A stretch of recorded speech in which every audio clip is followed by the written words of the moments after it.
ప్రతిపక్ష హోదా అనేది కోర్టు తీర్పులు సభా సంప్రదాయాల ప్రకారం నిర్ణయిస్తామని ఈ విషయంలో సభాపతి నిర్ణయమే ఫైనల్ అన్నారు ఏపీ శాసనసభ స్పీకర్ అయ్యన్న పాత్రుడు.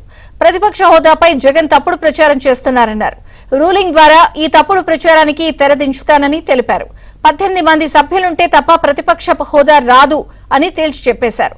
గతంలో సీఎం హోదాలో ఉన్న జగన్ ఈ విషయాన్ని స్వయంగా చెప్పారన్నారు. ఈ 16వ శాసనసభలో సభ్యులైనటువంటి జగన్మోహన్ రెడ్డి గారు 24/6/2024 తేదీన నాకు ఒక లేఖ రాశారండి. ఆ లేఖలో అంతా చూస్తే అభియోగాలు, ప్రేలాపనలు, బెదిరింపులమయం, అంతకంటే ఏమీ లేదు. దానికి తోడు తనకు ప్రతిపక్ష నాయకుడి హోదా అర్హత ఉందంటూ అసంబద్ధ వాదన చేస్తున్నారు. మీరందరూ చూస్తున్నారు టీవీలో దీన్ని. కానీ ఆ లేఖలో ఎలాంటి ప్రత్యేక అభ్యర్థన లేదన్న విషయాన్ని మీరందరూ గమనించాలి. ఈ లేఖ రాసిన కొద్ది రోజుల తర్వాత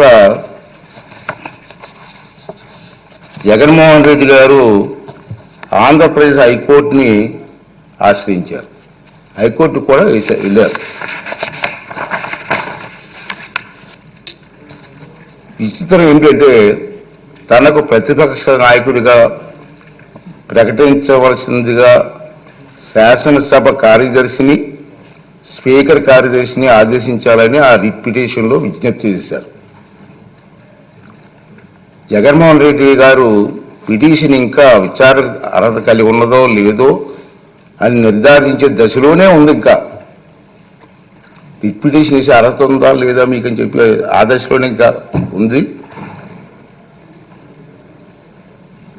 ఈ పిటిషన్లో వైఎస్ జగన్మోహన్ రెడ్డి గారు స్పీకర్ను, శాసన వ్యవహారాల మంత్రిని ప్రతివాదులుగా చేర్చినప్పటికీ ఆ ఇద్దరిని మినహాయించాలని గౌరవ అడ్వకేట్ జనరల్ గారు చేసిన సూచనతో గౌరవ న్యాయస్థానం ఏకీభవించింది.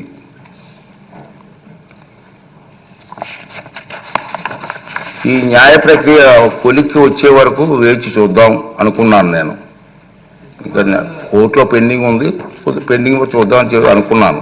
కానీ ఇటీవల కాలంలో ఈ అంశంపై జగన్మోహన్ రెడ్డి గారు ఇంకా వారి పార్టీ నాయకులు చేస్తున్నటువంటి పలు వ్యాఖ్యలు నా దృష్టికి వచ్చాయి. మీరు కూడా టీవీలో చూస్తూనే ఉన్నారు.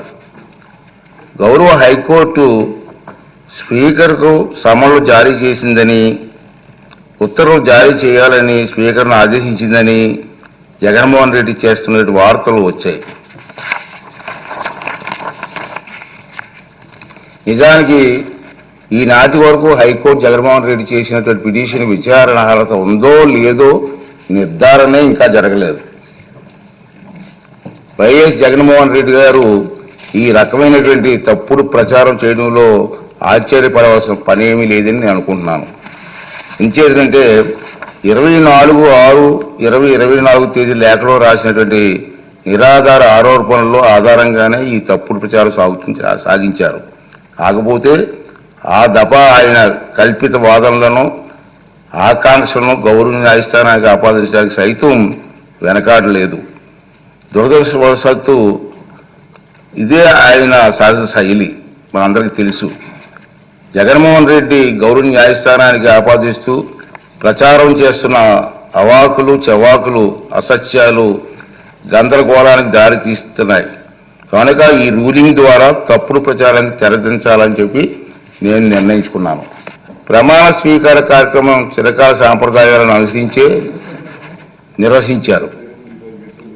జగన్మోహన్ రెడ్డిని మాజీ ముఖ్యమంత్రి హోదాలో ప్రస్తుత మంత్రుల తర్వాత శాసనసభ్యునిగా ప్రమాణం చేయడానికి ఆహ్వానించారు.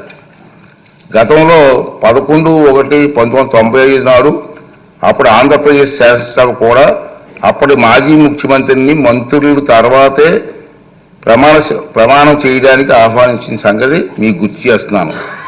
అదేవిధంగా ఆంధ్రప్రదేశ్ 16వ శాసనసభ సభ్యుల ప్రమాణ స్వీకార కార్యక్రమంలో 21/6/2024 జరిగింది. కానీ స్పీకర్ ఎన్నిక మరణాడు అంటే 22/6/2024 నాడు జరిగింది. ప్రతిపక్ష నాయకుడిగా గుర్తింపు ఇవ్వగలిగితే అధికారం కేవలం స్పీకర్కి మాత్రమే ఉంటుంది. అందుకే సభ్యుల ప్రమాణ స్వీకార కార్యక్రమం జగన్మోహన్ రెడ్డికి ప్రతిపక్ష హోదా నిరాకరించడానికి సూచించిన అన్న వాదన సరికాదు. నిజానికి జగన్మోహన్ రెడ్డి వైఎస్ఆర్సీ శాసనసభ పక్ష నాయకుడిగా ఎన్నికైనట్టు 26/6/2024 వరకు మా సచివాలయానికి తెలపలేదు. నెంబర్ 1. అలాంటప్పుడు జూన్ 26 కంటే ముందు, అందున స్పీకర్ ఎన్నిక జరగక ముందు ప్రతిపక్ష నాయకుడి హోదా గురించి నిర్ణయం తీసుకోవడం సాధ్యమా? ఇది ఒకటి గమనించవలసిన అవసరం ఉంది.